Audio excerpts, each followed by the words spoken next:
June 25, 1876. Little Bighorn River, Montana Territory. The sun had barely crested the hills when the air turned thick with the scent of war.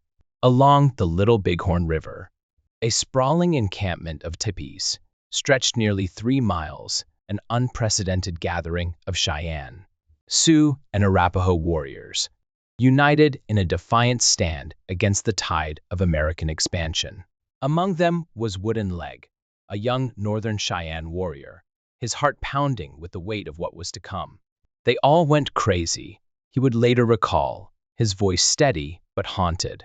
Instead of fighting us, they turned their guns on themselves. These words, spoken years after the dust settled, offer a chilling glimpse into the final, frenzied moments of George Armstrong Custer's 7th Cavalry, a defeat so absolute it left even the victors stunned. How did a coalition of tribes, armed mostly with bows and arrows, shatter a modern cavalry force and drive its soldiers to despair? The answer lies in a day of chaos, courage, and cunning, a story rarely told from the eyes of those who lived it.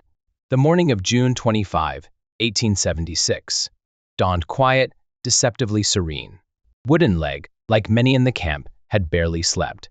The night before, whispers of soldiers on the horizon had kept the warriors on edge, their horses restless from days of hard riding. "We had slept very little," he said. "Our horses were tired, so we were not in a hurry to attack." Fatigue hung over the camp like a shroud, but beneath it burned a fierce resolve. This wasn't just a village, it was a fortress of resistance, home to nearly 2,000 warriors and their families, a last bastion of a way of life the U.S.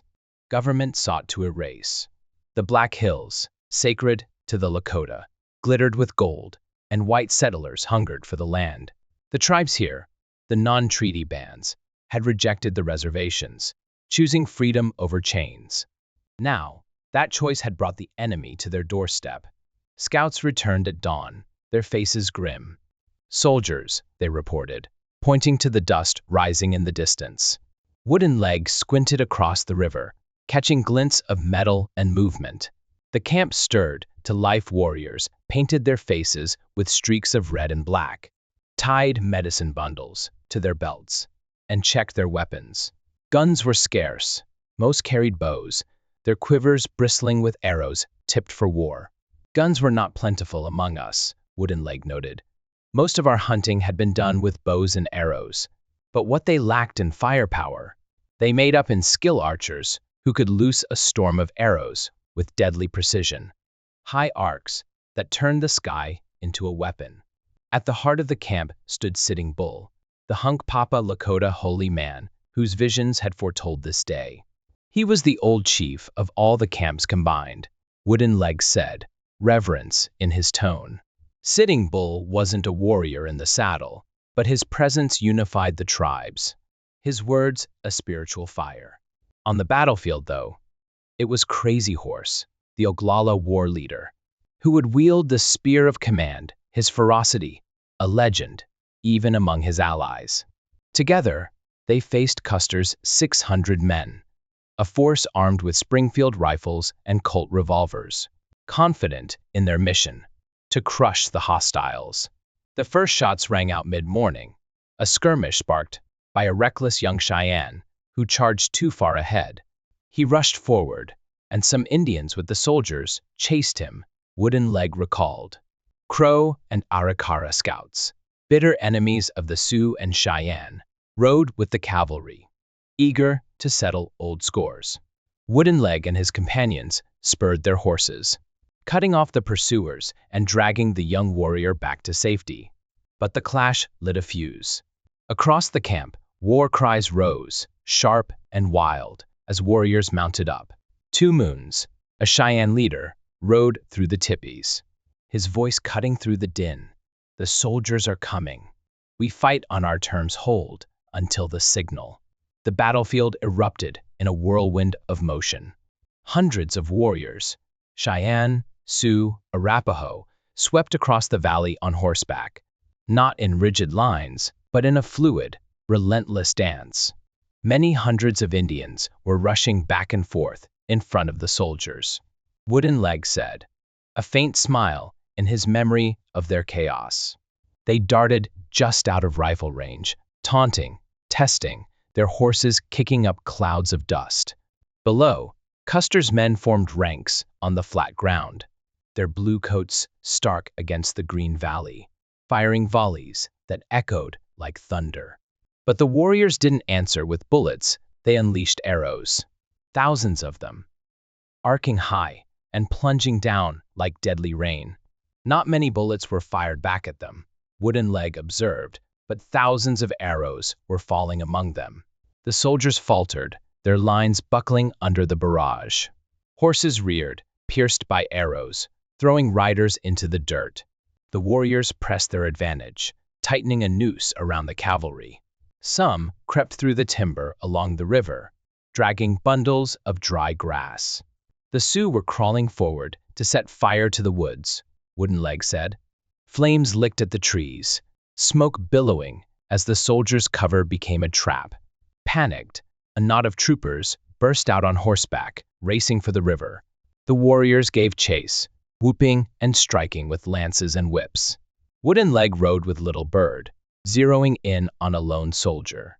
We were striking him and his horse, he said. The man twisted. Firing a revolver backward, Little Bird grunted as a bullet tore into his thigh. Rage surged in Wooden Leg. He swung his pony whip, its deer horn handle cracking against the soldier's skull. The man toppled, and Wooden Leg snatched his rifle, a prize wrested from the chaos. The fight splintered into a dozen brutal duels. 3 soldiers broke away, galloping up the valley. Sun Bear, Eagle Tail Feather, and Little Sun chased them. Wooden Leg recounted. One veered toward the river and vanished into the trees. The others fell under a hail of arrows. No one escaped the warriors' net, not even the native scouts in U.S. employ. An Indian with the soldiers, wearing their war bonnet, was run down by Crooked Nose and the Sioux, Wooden Leg said, his tone cold. Traitors faced no mercy. Then came the turning point. From a distant hill, more soldiers appeared, Custer's main force, digging in atop what would later be called Last Stand Hill. The warriors shifted, fanning out across the rugged terrain.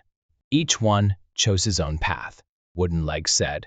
They slithered through gullies, bows at the ready, closing in from every angle. Arrows soared again, striking horses and men alike. The arrows stuck in their backs, and the horses plunged, throwing off the soldiers, he recalled. Warriors leapt up, fired, ducked, relentless, unpredictable. A swarm with no center for the soldiers to strike. Lame White Man, a Cheyenne chief, saw the moment ripen. He stood tall, his voice a thunderclap. Come on, we can kill all of them. The call electrified the warriors. They jumped up, running forward, dodging down, up again, all toward the soldiers. Wooden Leg said. The hill became a maelstrom, arrows, bullets, screams blending into a single roar. And then something broke. Right away, all the white men went crazy. Wooden Leg marveled. They pointed guns at themselves. He couldn't see it clearly through the dust and distance. But the gunfire turned inward, a frantic end to a hopeless stand. Within minutes, the hill was still, the last of Custer's men gone. Silence fell, heavy and surreal. Wooden Leg walked the carnage, his horse stepping over bodies strewn like broken dolls. He paused at a soldier with a striking yellow beard, long and thick.